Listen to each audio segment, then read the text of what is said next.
Yaa uummata Oromoo na dhaga'ame himtu akka waan inni isin ja'uu barbaade keessattuu mootummaan naannoo Oromiyaa gurbaan Abiyoot jedhaniin kun akkanatti isin shawwadee humna addaa Oromiyaa qabdan akka jirutti wal'aawaa jee abaa'oo shanii barbaada jee isin ficcisiisee humna naannoo Amaaraa cimsee isin irratti har'a kunoo deebi'ee humna naannoo Amaaraatiin isin fixu jira uummata keessan kawalloo.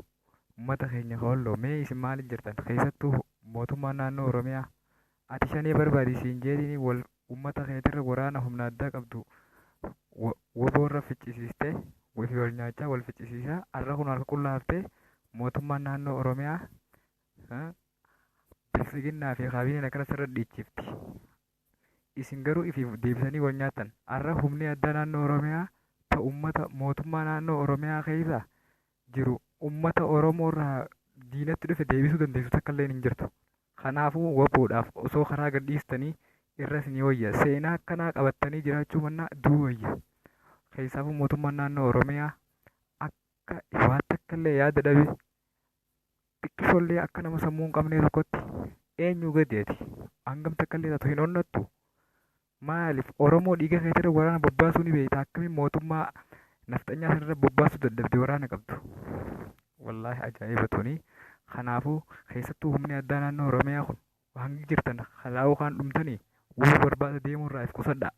Karaa woboodhaaf banaa. Kaanis deddeesan woboon makamaa. Kana ta'uu baannaan karaarraa maqaa uummata Oromootiif. Uummanni Oromootis qaama tokkoon ka'a.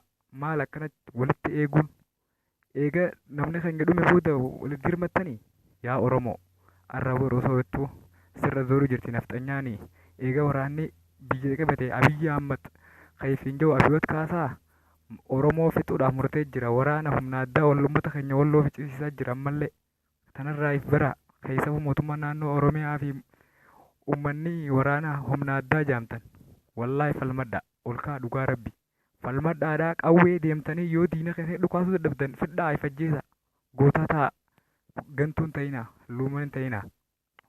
Kanaafuu tanaan dhaamsisnii dhaamaa uummanni Oromootis lafaa ka'a amma falmadha yeroo ta'isan qabdan amma tana galatooma.